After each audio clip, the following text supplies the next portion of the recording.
welcome once again, you lovely human beings. Right now, we're talking about some of my favorite things in this series, which is around biases, heuristics, and that entire spectrum of human behavior. So, we're going to start off with the easiest one, I would say. Not the easiest one. And is this the episode 2? Yeah, sort of. This is basically the first in the bias playlist. Let's just call it that. Yeah, and for people wondering, do they not have different clothes? We are literally recording this on the same day, 15 minutes from the previous recording. Yeah. So please don't judge our sense of fashion. Don't judge his. Feel free to judge mine all you want. Because you will be seeing me wearing the same 5 clothes all the time. No, we're going to fix it. Probably. Once we see a return on the podcast, probably we're going to have... I'll be honest, I don't think I'll buy new clothes with that money. I'll go traveling. Yeah, you're going to buy a hoodie, right? And then... Yeah. It's a hoodie season for next 4 months. So yeah, of course, you're going to see me the same way. All covered up. Only in jackets and sweaters, so yeah. So, in fact, this is a very interesting thing, right? And sort of goes into what we sort of talking about. Remind me to circle this conversation back to this point. Today, we're going to be talking about one of the biases that, arguably, I think is the only bias that has a brand name in it. Yeah. And I don't think I've come across any other bias like that. And it is the Ikea Effect. Yeah. So cool. And so, Shantanu, why don't you, take us through the starting of the Ikea Effect? What are your thoughts? Because I really want to get your take on this. So first of all, for the folks who don't know, maybe living in a cave, what Ikea is a Swedish multi-country, multi-world furniture brand. They really kind of made accessibility to furniture really good in last few decades, and they have been growing in parts of the world like such as India. I think they are getting very aggressive now, and in Canada, of course. There are 2 Ikeas in Vancouver. There are a bunch more in around the different provinces. Coming to the biases, first of all, what is the source for the biases? Should we tell the name of the website we are looking at right now? Yeah. We should. We are going to share that on the link itself also, but yeah, it's called the Decision Lab. They have around list of 99 biases, if I'm not wrong. 99 weeks of content, guys. 99 weeks of content. So you can expect 101 episodes from us because 2 of the biases will be from me and him. We're going to add more, right? But yeah, we are going to just jump into. So we just we just randomly chose a bias. We had 99 of them. So why not? They say when you have more choices, it's a bad thing, but in this case, it's a great thing because we could just choose one. And as you said, right, it has the Ikea effect. Like it has the name of the brand, so it's very easy to catch. Maybe the next one is going to be very simple, very boring, but let's start with this. So my understanding, I have the page up on my phone right now, but also what the Ikea effect is, because I've gone through this effect, is that it simply says when you buy something from Ikea, it is more rewarding for you to own it, and also it's very painful for you to return it to the Ikea, is because you're involved in the process of creating that furniture. Say it being a stool or a dining table or a bed, which last 2 years back, I recently did that for my whole house. I bought everything from Ikea and I did it. So that's what the bias says. Like you tend to appreciate things which you create with your own hands. Very valid point. And it just doesn't mean, in this term, it just says Ikea, but it could be anything else, such as say... but do you realize how amazing of a brand you have to be to have an entire bias named after you? Exactly. Like it's crazy. Whoa. Like we don't have Apple effect, we don't have Microsoft effect, we don't have XYZ, any kind of effect, but we have an Ikea effect. So there is something called the Google effect. I just call it forgetfulness, because I don't have the need to remember anything anymore. Google do it. Yeah, and with the previous episodes which we did, if you heard the previous ones, we spoke a bit about AI, right? So that is going to make us more lazy and forgetful. Like we are not going to worry about basic things in life. It's going to be that. But yeah, this page talks more about where the bias occurs, also some individual effects, why it happens, and things like those.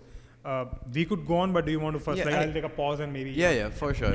And the thing about the IKEA effect, which I find particularly interesting, and the ways to apply it. Because I think that's sort of where I also want to move this conversation in the marketing space, is how do you apply the IKEA effect? Yeah. Right? Because if we can say with certainty almost that people care more about things that they spend time creating. That is a very interesting human insight for us to then start developing marketing and behavior communications around. Yeah. You and I have worked with UGC being user-generated content, and user-generated campaigns in that space. The IKEA effect is really high. Yeah. Right? I will also say, like, there are very cool ways where the IKEA effect is coming into stuff like take Snapchat filters, stuff like that, where it's your face already, you are involved with that particular filter, you like the filter more. Yeah, Right? So very very valid. simple things like this as well. I think the example that you gave of, hey, a kid is going to eat more vegetables if When they're they more cook involved dinner with in their parents, yeah. if they're more involved in the cooking and with their parents. So basically it talks about involvement, right? And if we truly think about it, this is the root of community engagement. It's the root of how you actually define brand advocacy, brand loyalty. All of these things are rooted in participation by your customers, right? That's where the IKEA effect really comes in. How do you hone your consumers to be a part of your product/brand journey, right? That's the principles that we look at. Now, it's very easy to apply in something like a UGC, Yeah. right? Like, you can just have, like, simple, if you're very small, like, say, car brand as well, right? Okay, that's not a small car brand, that's a very oxymoronic sentence. Yeah. But if you're a very small company, right? Say you have 10 customers, right? That's it. For some reason. And you're just trying there. to create a name, Yeah. like create awareness. Let's not Exactly. say name. Like Yeah. name building happens, loyalty happens Way way later. later, like years from now. So yeah. So how would you get people involved, those 10 people involved in your own marketing, your own communications, your own campaigns? That's something very interesting. Yeah. That's how you build, because now basically there's 10 other stakeholders in that marketing campaign than yourself, right? True. One very interesting way that this is coming together, I would say, do it yourself plus AI is a very effective space.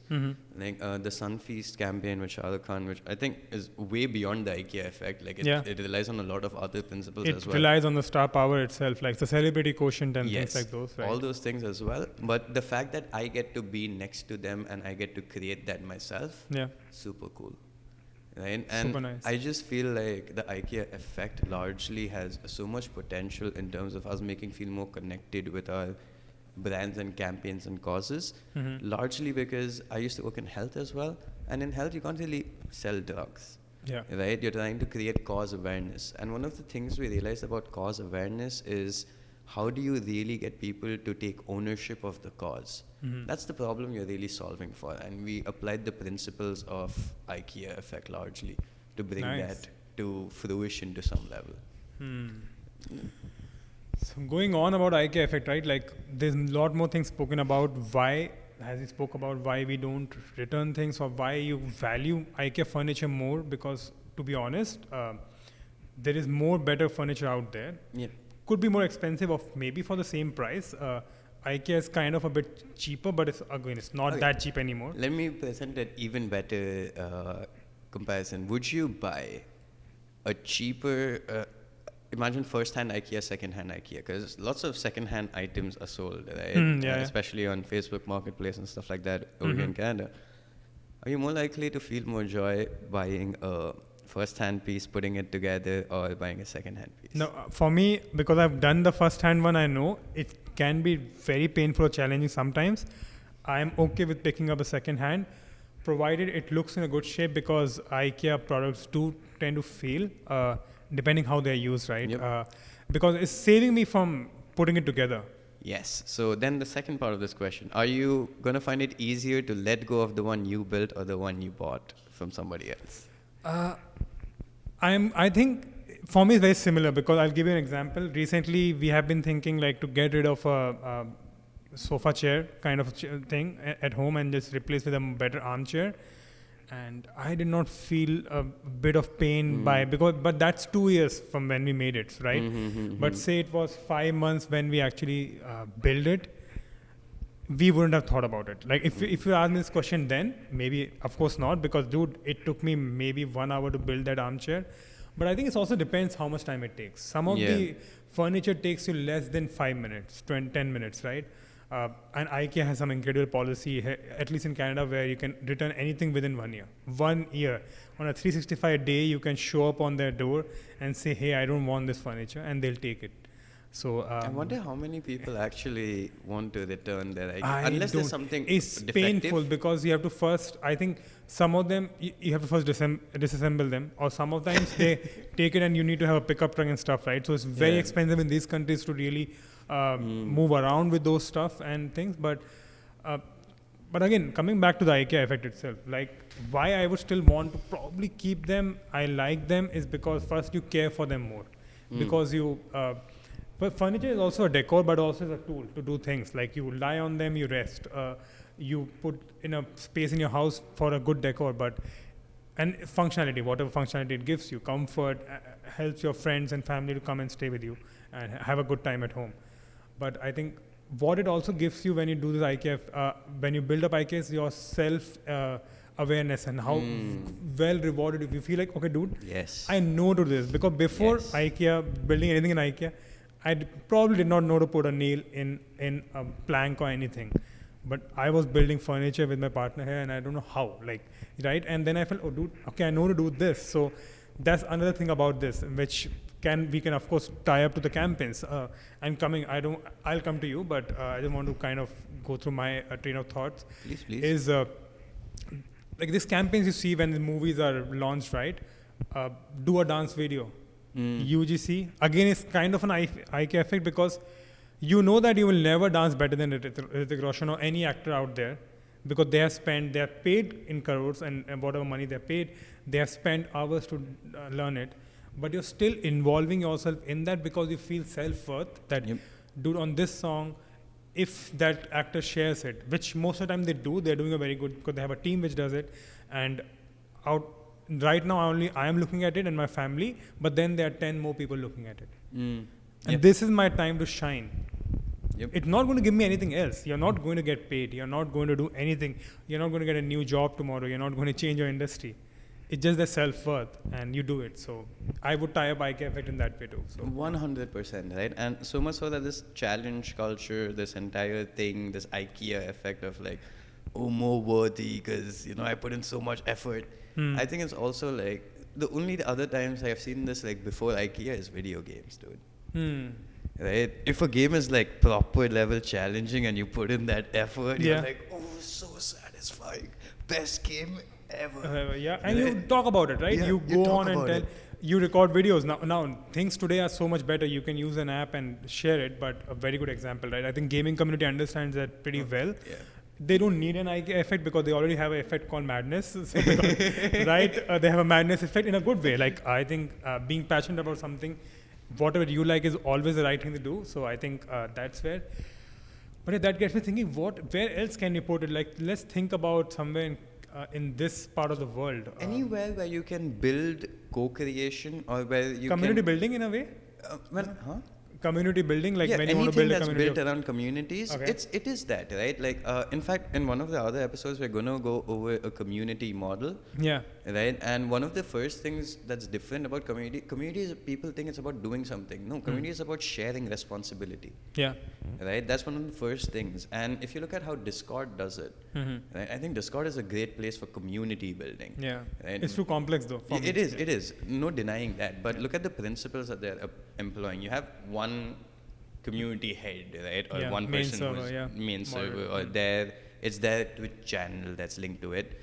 They work with a bunch of people who are their moderators, right? The moderators work with the community. The community holds contests like art contests or this or that for itself. You can't participate in any of that till you're part of the community. Exactly. Right? So a form of segregation is also, I would say an IKEA effect of sorts, right? Because now you're participating in this, therefore you value it more. This is also true of money, right? If you pay X amount for the game, you're more likely to finish it than a free game.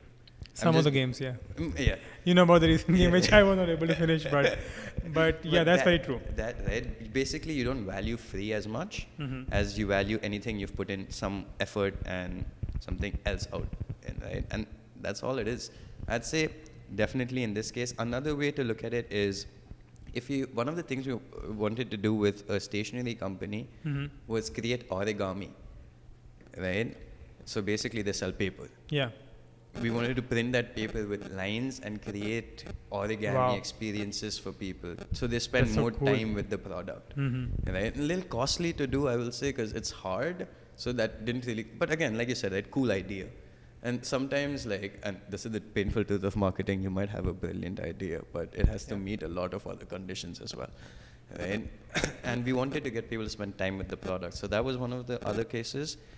In health, again, we do a lot of stuff in the awareness space, which relies on the Ikea effect, right? Where, for example, getting doctors to participate in it, in the campaign creation phase itself, is very important because they have more ownership, and then they will be like, oh, I want to share about this because I did this. Interesting. So yeah. Right? So we do that They get in involved. SCP marketing as well, where we make the doctors feel more involved. And in most cases, look, we involved thousands of doctors. I can't listen to thousands of doctors and take everyone's advice and opinion. True, you can't. Let's just be very clear. Like the top 10 doctors in your field, their advice are the ones we're taking. Yeah. Right? Beyond that, the other people, it's the Ikea effect.